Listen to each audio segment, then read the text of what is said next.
Welcome to Soulful Practices Podcast. I'm your host, Michelle Holling-Brooks, and over the past 20 years, I have been on a journey of healing and awakening. I'm also a coach and practitioner for clients on their journey of unbridling their true self. The number one question I'm asked is, what meditation or practice will help me reach my goals? While there is no one meditation or secret mantra that will unlock our own awakening, there is a doorway that will lead us there. And that's the doorway of learning and cultivating the skills of self-reflection and contemplation. Each episode of this podcast offers you pocket teachings and practices that you can implement right away to help you courageously connect with living your authentic soul-led life. Let's dive into this week's episode. Hello, everybody. Michelle Holling-Brooks here, and we are back with episode 28 of Soulful Practices. I am really excited to dive into what's probably going to turn into a 2 or a 3-part series that's going to work around what we're going to bring forward today. And we are in the heart of season 3, exploring and cultivating that ability to step into greater discernment and clarity, and then ultimately the ability to trust our inner guidance and to connect with what we feel and see and know as true guidance within our system for the highest good and benefit of all.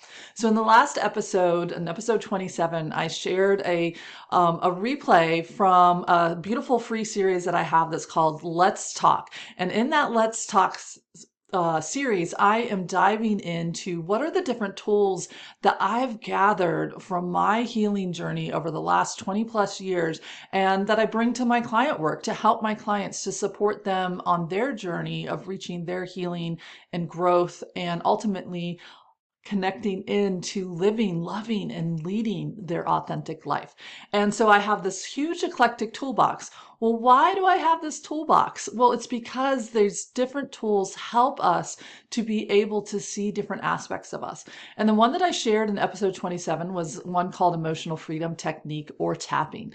And what I love about tapping is not that it's the begin and end all. It's not that it magically somehow takes all of the angst out of our system and steps us into complete and utter like bliss and other things like that. No, emotional freedom technique, tapping, meridian work, energy medicine work, body code, emotion code, psych K, NLP, parts work. I mean, all these different ACT model of approaching ourselves this way, mindfulness techniques, all of these different tools are not designed to change our system in a radical way. It's designed to open us up to the choice point so that we can consciously choose to change our system in a radical way. It's about helping us sort through our habitual responses, illuminate the way in which fear is moving us, forcing us to move, finding and looking at these protective programs that are not running from our consciousness, but yet they're in the book of life of us, of how to survive and how to meet the world. It helps us feel into that field of our personal attachments, wants, and wishes, and the overwhelming of how these mix together and talk through our body being, through this physical form. All of those things that I just mentioned use the body as a messenger to get across their point of view. So imagine that you're sitting in the middle of this room and all of these different quote unquote little parts are sitting there trying to tell you that their point of view is the point of view, that the way they're perceiving something, the way they're seeing something, the way they think to act on something, that all of them are trying to help you meet that moment in a way that they feel is best for you. That would be incredibly overwhelming. It floods us. It cuts us off. We're too blended with it. And ultimately, the loudest energy in that room wins. And there in that room, too, is a whisper from our soul saying, hey, lean in, let go, pause for a moment. There is our body's true innate wisdom of how to move in and what to move away from and what to open to and what to say no to. Those two beautiful beings are sitting there saying, hey, but everything else is really loud. What do things like tapping do and other tools? They help us say, okay, You have the talking stick, I see you, and it helps us see how they're interconnected. It helps us understand the parts that we cannot see, i.e. shadow. Shadow doesn't mean bad. It just means it's not access to our consciousness. It is separated from how we think, what we do, and it's put into a part of our system that's running off of a different aspect of us, typically a survival response and program that is separated from a moment in time where we could not bring in what we needed to help us meet that moment. So this episode is going to pick up right where that one left off with what's the point of these tools. And the main reason why I have brought this beautiful backpack together, that I pull out different tools depending on what's up for that person and what's going to work best for them, is that each of these interventions help us not magically fix ourselves, not quote unquote cure and help us manifest what we want. Instead, what they help us do is step into a space that I call the sacred pause. And the pocket teacher that we're going to have for this episode and the upcoming episodes is Viktor E. Frankl. Viktor E. Frankl, most of you know the quote that I'm about to say, but you might not know that it comes from him and a little bit about him. He was an Austrian neurologist and psychologist, philosopher. He was also a Holocaust survivor, and he survived being in 4 different ghettos during World War II. And he was the founder before he was subjected to going into this place and to having to endure and survive the harshness and the brutality of what happened during the Holocaust. He was a psychologist that worked in a hospital unit with people that were suicidal and helping them work through that and helping them find quote unquote meaning again. So he founded what is called logotherapy. And logo is Greek, meaning healing through meaning. And he already had that before he went into the concentration camps. And it just kind of like was a place where he could continue to work that through and to see what he could do that was allowing him to be a shock absorber for the other people as they were coming in. That's what he called himself and what he taught people to do through logotherapy. And one of his famous quotes that we're going to focus on from this one is, between a stimulus and a response, there is a space between. And in that space is our power to choose our response. And in our response, how we choose to respond, lies our growth and our freedom. So let me share this one again. Just feel into it. Take a moment. Take a nice, beautiful, deep breath in and out. Between a stimulus and a response, there is a space.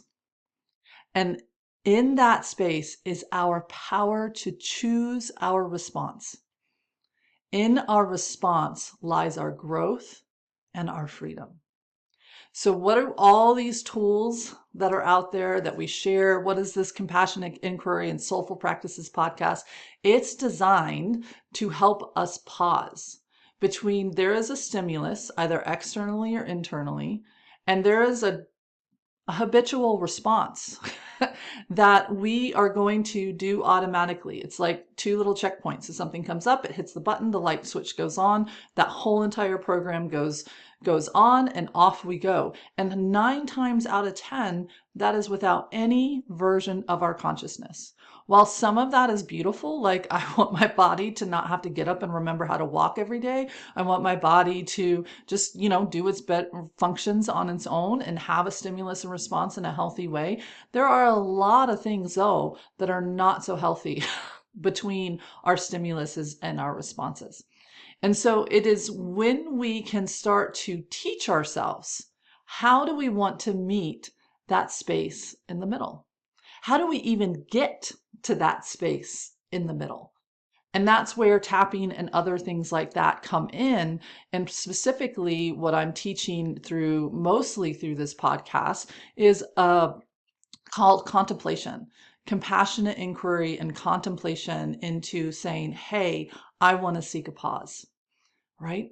Because clean and clear guidance really comes in when we have the ability to tune into that space in between, use it as a portal to open ourselves up, to become curious of the different felt sensations that are present in and around our body, and let those sensations serve as an entry point of connection into doing our own reading. If I do a reading for somebody, what am I doing? I'm following what's happening in their system. I'm like picking up a thread. Maybe it's a felt sensation in their body. Maybe it's a thought form. Maybe it's a this, maybe it's a that. And I'm saying, hey, help me understand you. Share more about me. Share more about what is happening. Share more about what it is that your voice is and what is your role and how do you believe that you help meet that stimulus? What is the response that's in you? What is it coming from? And where is it housed in? And chances are, from that entry point of connection, it's going to meander me. It's going to weave me to different parts of the body, to emotions, to thoughts, to experiences, and to even how the actions are manifesting themselves in current time within us. And the question then becomes, do we want to keep that pathway going, or do we want to shift it? Do we want to change it? Do we want to allow ourselves to grow to a new response, stimulus, habit that is more in alignment with who we truly be and in that freedom? So clean and clear guidance that we're trying to reach is so often just drowned out by all that stuff I just mentioned before, right? By all the protective fears, our personal attachments to what I want, what I like, mixing with our habitual programs. And what it does is it just drowns out those whispers of our soul and our body. The image I like to give everybody is like, hey, imagine that you're sitting at a table, this table of choice. The stimulus comes in and it says, hey, this person has a request of you. We cannot change what that stimulus is. It's there and it is just impersonal. It's exactly what that is. Our system runs around typically based off of fear and survival first, picks a response program and just goes to hit play on it, right? And what then happens is that idea, that inspiration comes in, and then all of my body's responses kind of flood the gate. Oh, you can't do that. This is happening. That's happening. If you do this, that will be there. Personal attachments. I don't want to do this. All of that's happening. And there's a still little voice that says, hey, Michelle, don't do that choice.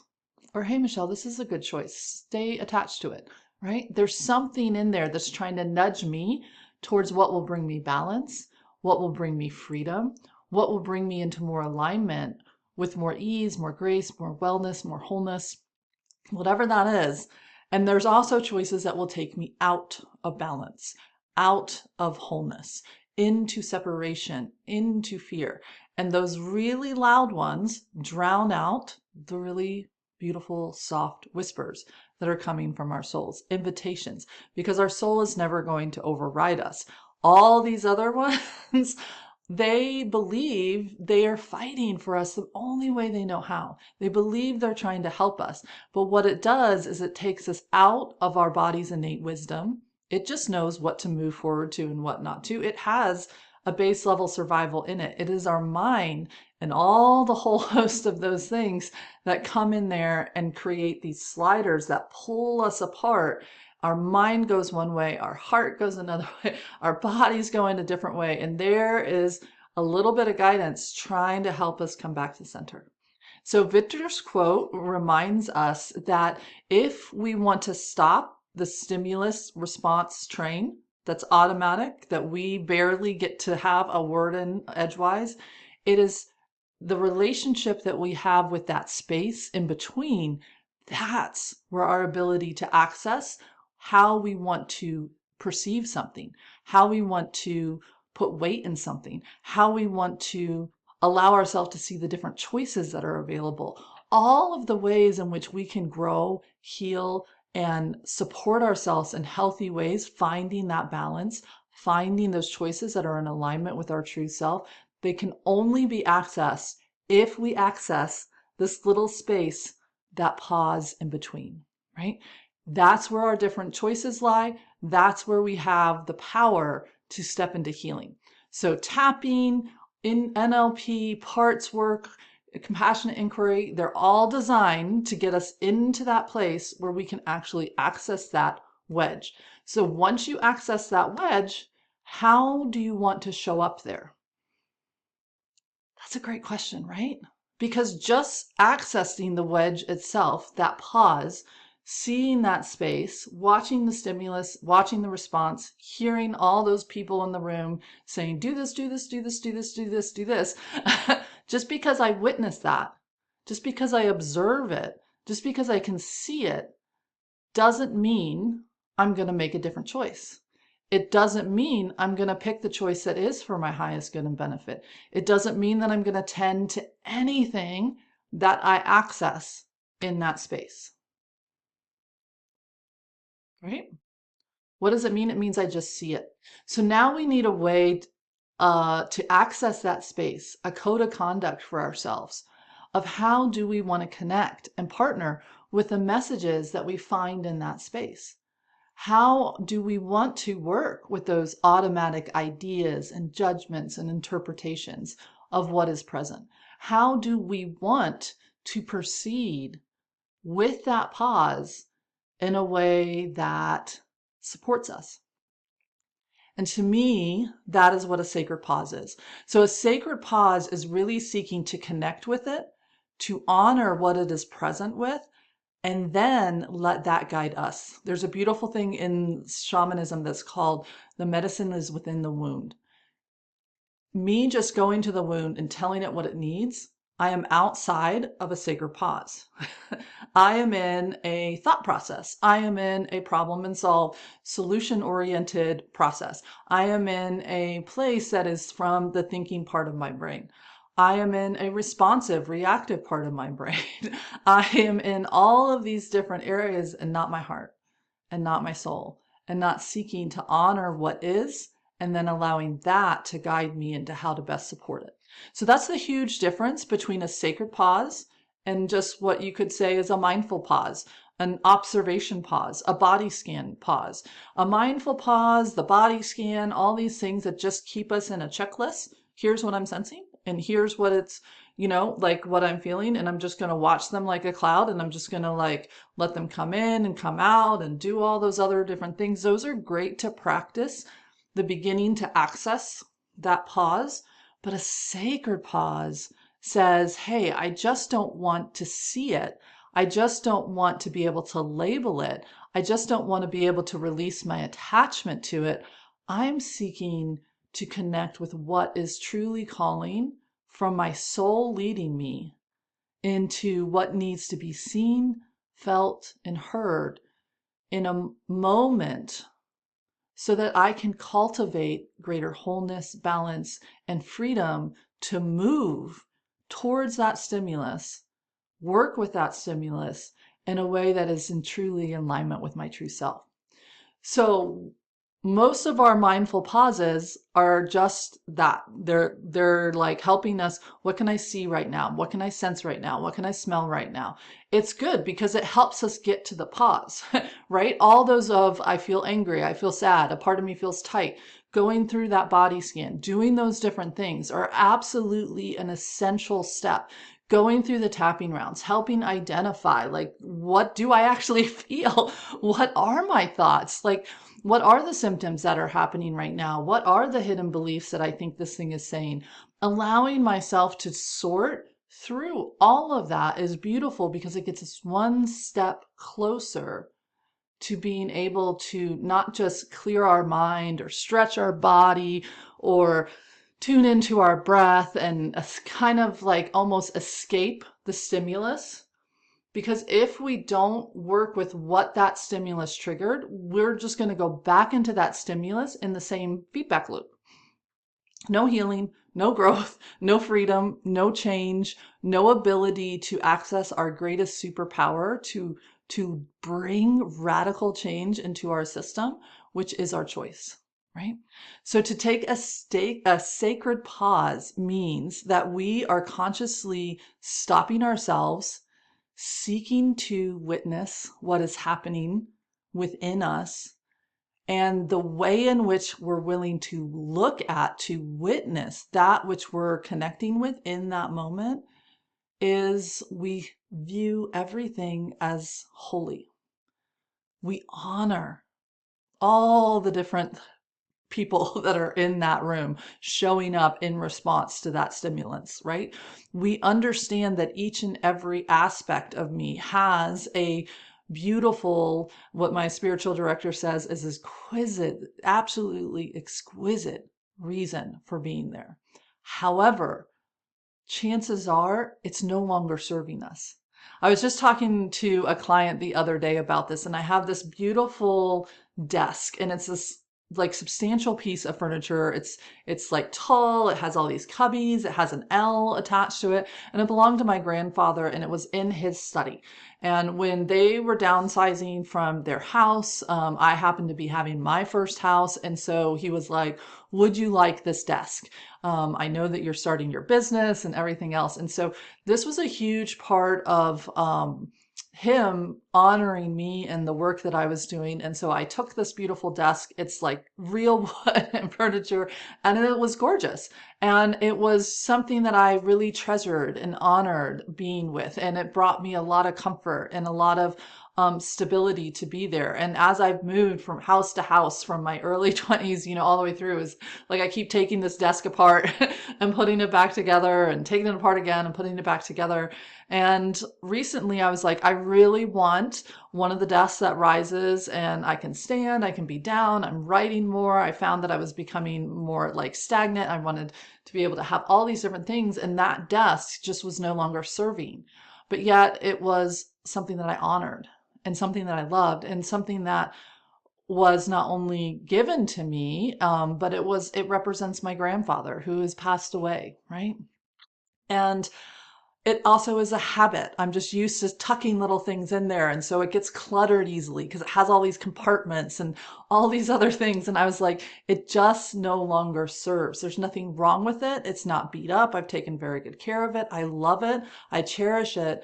And whoever it goes to next, it will be a beautiful thing. However, it doesn't serve me anymore. It doesn't meet the current needs that I have.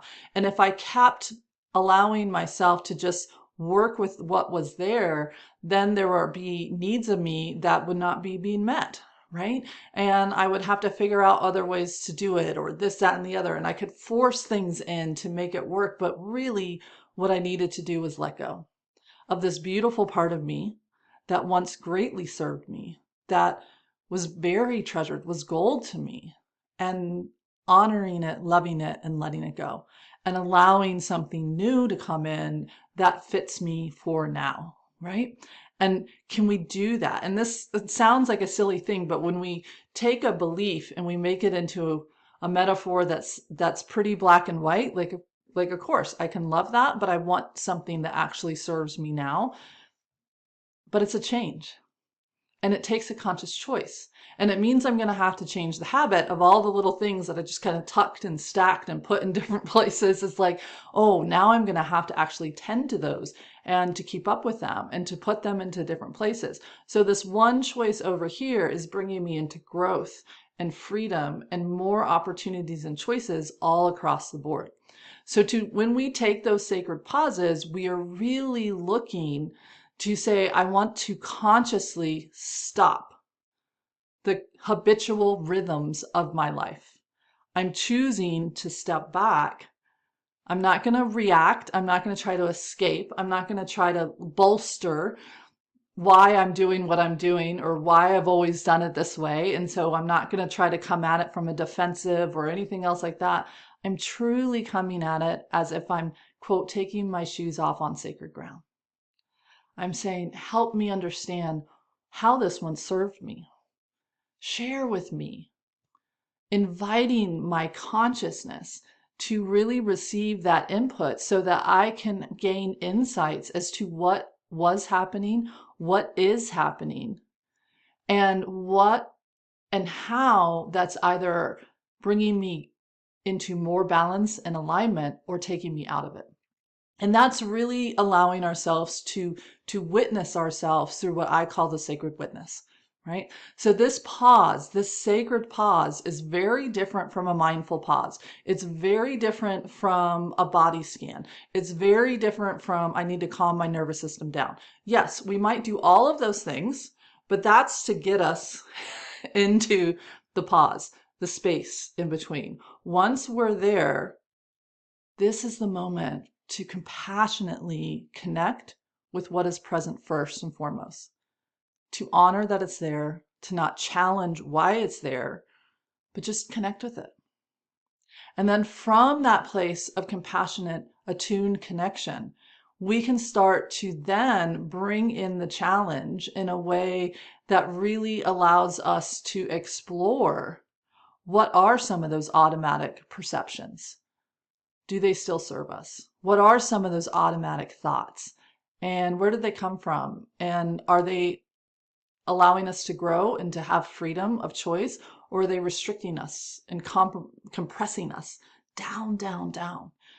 What are the stories that are present with that? So if we take the desk example, that could be, this is an heirloom. This is something your grandfather gave to you. You can't pass it on. You have to, reach out to all the family members. You have to do this. You have to do that. I could give myself tons of things that would block me in that place. You need to put it in storage. You need to do this. You need I could have a zillion stories that have been passed down to me that a friend of mine might have if I invite them into this conversation, and what's passed down to them. I could have all these different things competing to, quote, give me guidance.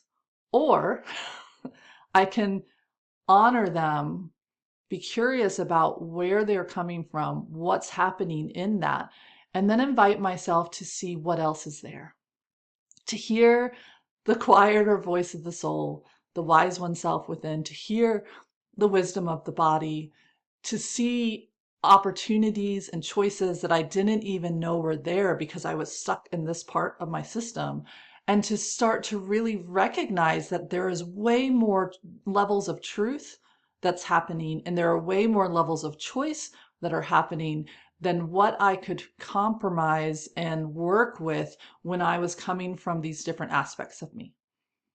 And if I can open up to the perspective of the sacred witness, I can use these sacred pauses to really help me hold the sensations, the thoughts that feel deeply personal to me from a more impersonal point of view, from a place where I am unblended, is a word that we use in parts work. That when I'm in and working from it from a first person point of view, I am all up in it. I'm going to fight tooth and nail to protect that, to defend myself, to keep myself from feeling dinged or humiliated or projecting onto it a story. But if I can slide on over into the sacred witness aspect from within me, then I can view what I'm working with absolute respect and honor, and allow myself to recognize where I'm creating narratives that are outside of truth and choice, and where I can step into narratives that are in alignment with what would be in the highest good and benefit for all, with what is that real, true, clear guidance. So a willingness to really perceive ourselves clearly, that's what clairvoyance, clairaudience, clear knowing or sentience, those mean like clear sight, clear hearing, clear felt sensations, and clear knowing. Being able to see it without all of the different trauma goggles, protective ones, personal wants and wishes getting in between us and what we're hearing as that beautiful soul medicine coming from the sacred witness, right? So if we allow ourselves to take pauses that just say, oh, that stimulus is too much, I need to exit away from it, but yet I'm still going back with the same response, not a sacred pause, right? A sacred pause is going to open us to new information. It's going to challenge our protective stories in a loving way. And it's really going to ask us to tune in to parts of us that we would rather tune out of, right? And so when we enter into these sacred pauses, when we say, okay, my power to choose growth and freedom lies within this in-between space of the stimulus and the response, then I can really surrender.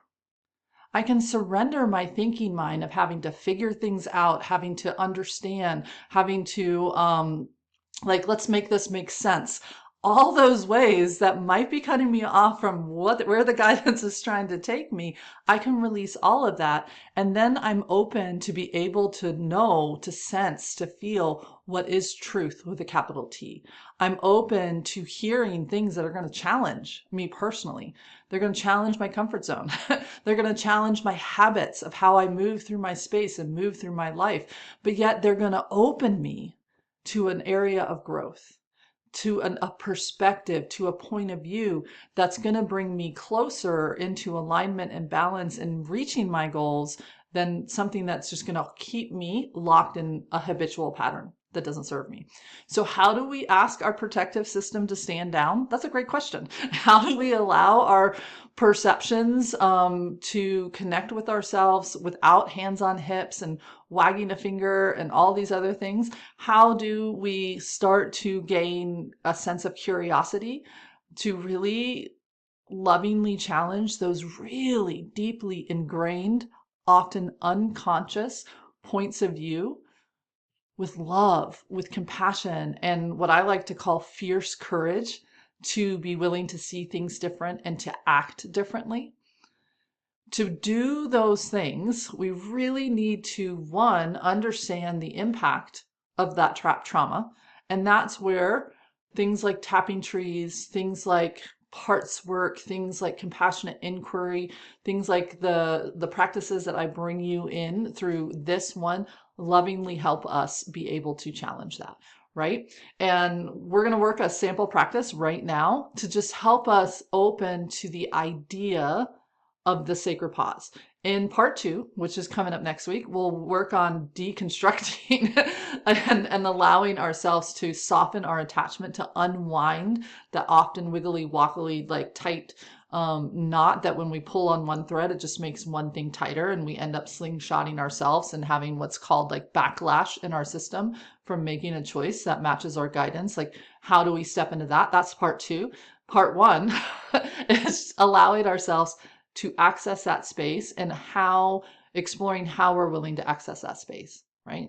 How are we willing to gain greater clarity of what is happening in and around us? What parts of us are skewing us from this information, from gathering that, from hearing that?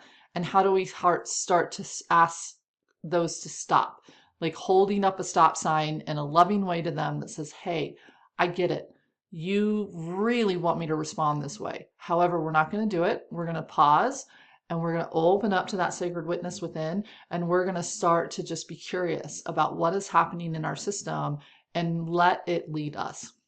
So this is really about reminding our system that we can integrate these pauses all throughout our day as well. So that's the other thing I'd love for you to take away from today's episode is that this is not a one and a done thing. This is like rinse and repeat. Bring these pauses into your routine, especially if you notice that there is a lot of quickness. Stimulus response, stimulus response, stimulus response, and not a lot of wedges, not a lot of curiosity, not a lot of place that would lovingly challenge those habitual responses. And through those willingness to seek these sacred pauses, you will begin to see what else is present, which allows your system to then begin to send information to you on what you need to tend to.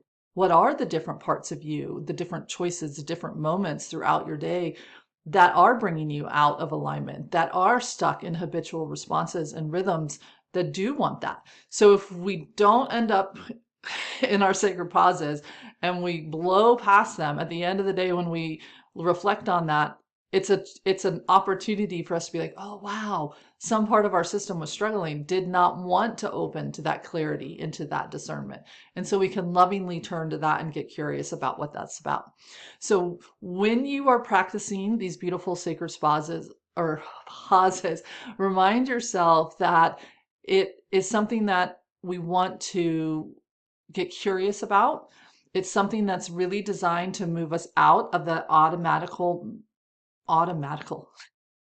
automatic mental being having the forefront.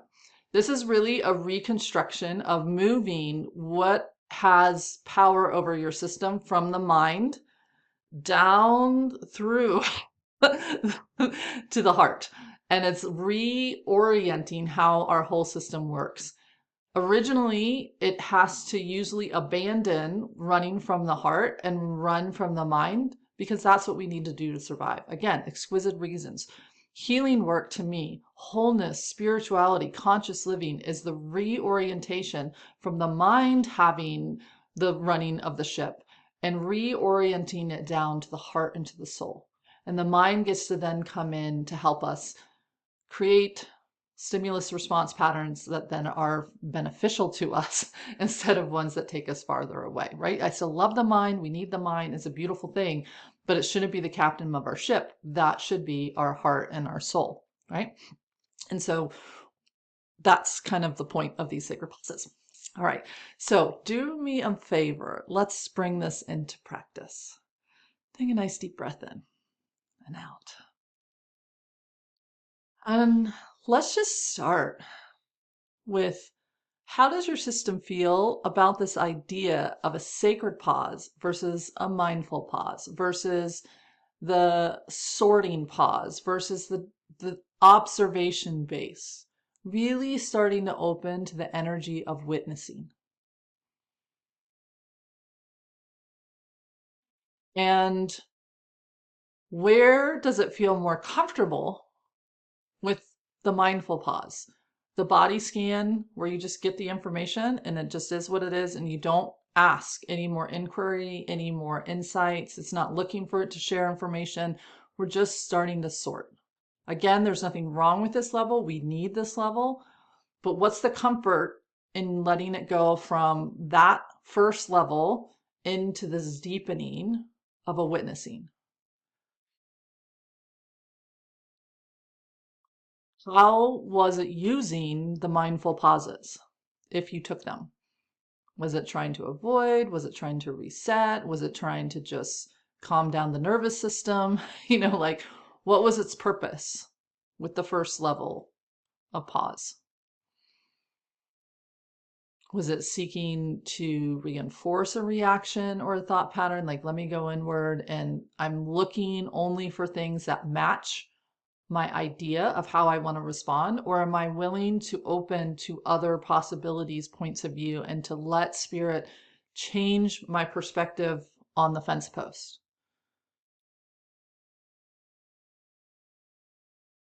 Is it trying to reinforce a habitual thought? Or is it open to letting go of those expectations and those judgments? And is it willing to be guided? Scale of 1 to 7. 7 is I'm absolutely willing to be guided and to let it move anywhere. I feel pretty darn comfortable with that. 1 being heck no. I am folding my arms, digging in my heels, and some part of me is just saying no. And we welcome whatever it is, right? So what sensations do you find easier to connect with and honor the messages, and which ones do you find it more challenging to see as sacred when you are met with them in pauses? I like this exploration right here because we all have comfort zones with different sensations. We all have comfort zones with different thoughts. We all have edges of our system where we do want to stop and we don't want to go any further. And those edges were there for beautiful, exquisite reasons. But the question is, do they still need to be there? Or is the way that they're there, can we end up like a proceed with caution, proceed with kindness and compassion? This is a working edge, quote unquote, of the system. I like to give clients permission, not that they need it, but our mind needs it, to write down a list of like, here are the things I know I want to work on. Here are the things I know I want to work on, but they feel off limits to me. Here are the things that I feel are easy with me. This is that same type of question because it does us no good to say that that doesn't exist because it does. And that's the kind of stuff we find in the sacred pause. And when you are in a sacred pause, if you start to pick this up as a practice, how do different parts of you respond when your inner guidance says something that challenges a belief or a preference or a way in which you understand the other person? Like, I believe this person who did this stimulus, if it's coming from outside of me, was trying to trip me up or harm me. And if they're trying to take you into an impersonal point of view, what is your working edge with that?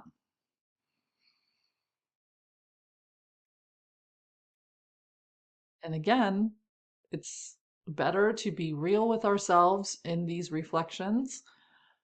You could say 9 times out of 10, I do great with that. However, when it's this topic, when it's this type of a tone, when it's this particular thing, that's where I say no, thank you. I don't want to get impersonal. I don't want to see it from a different point of view. I have a very set response pattern that works really well for me. No, thank you. I'm going to take my pause and go into my breath work, calm my nervous system down, and then still hit play on the response pattern that I had previously planned. Again, Spirit does not judge us for that, but it wants to help us break free from that, right? It wants to help us lovingly challenge that. So just feel in with these 3 little inquiries. How open are we? What do parts of me feel about that? What are my working edges? Where is it easy for me? Where is it a bit more challenging?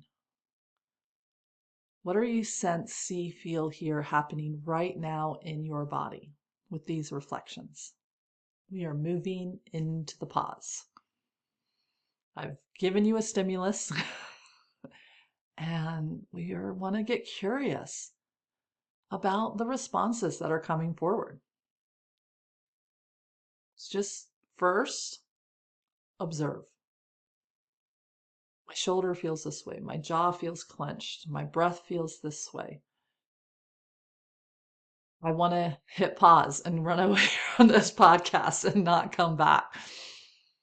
I really am leaning in too, and I want to explore this and I want to hit pause in a good way so I can really let myself meander, soften,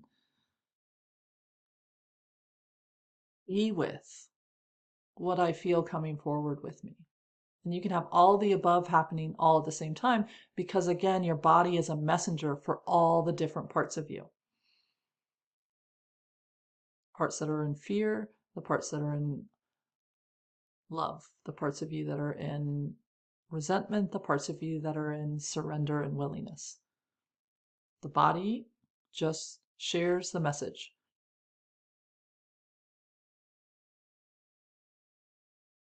So if you're ready, move from taking those sensations and now get curious. Like if you had a little mind map, here's your sensation. Ask the question, what parts are these a messenger for? So the tightening of the jaw, what part is that a messenger for? What's its story? What is it up to? How does it believe it's helping you? Where is it rooted in? See if you can really lean in and explore. And if you want to take this one sensation at a time, then come back in. Do this multiple times. If you feel like you can get a pretty good swatch of whatever sensations that you are there.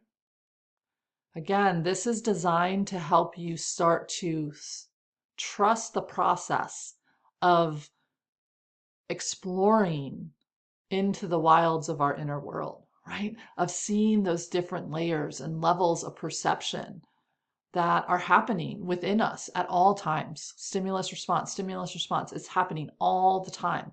The question is, can we pause? Can we step back? And can we really honor why those are there and get curious about how did they serve, and are they still serving the same way? So this is the intention really for today, right? Like of this week and of this podcast, is to really allow ourselves to give ourselves permission to be curious. If you want to stay in step one, so there's two intentions. If you want to stay in step one, it's just continue to be curious about, am I willing to switch from a pause to a sacred pause? Does that feel okay to me? And I'm just setting that intention to explore that without this week. I'm asking for Reiki energy to help guide my awareness into the different ways in which I can see the invitation for a sacred pause. I feel that, like, lean in, let's get curious about that. And some part of me said, nope. Like really wanting to engage in a dialogue with how my system feels and help it gain some more comfort, with willingness to loosen up the reins a little bit, to really allow spirit to come in a little bit more and really start to guide us in our pauses versus our rational thinking mind, which is usually attached to our protective defensive mechanism mind, guiding us in our pauses and in our self-reflections. So that's step one. If you feel pretty good about that, then step two is setting the intention this week to engage in sacred pauses, asking Reiki energy to help bring your awareness to when there is a stimulus response program running that isn't in your highest good and benefit.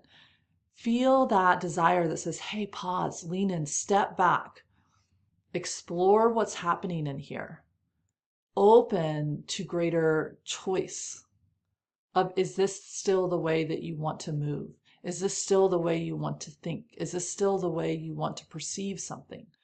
And then going to the next step, engaging in the next step, which is, hey, sacred witness, you take the lead.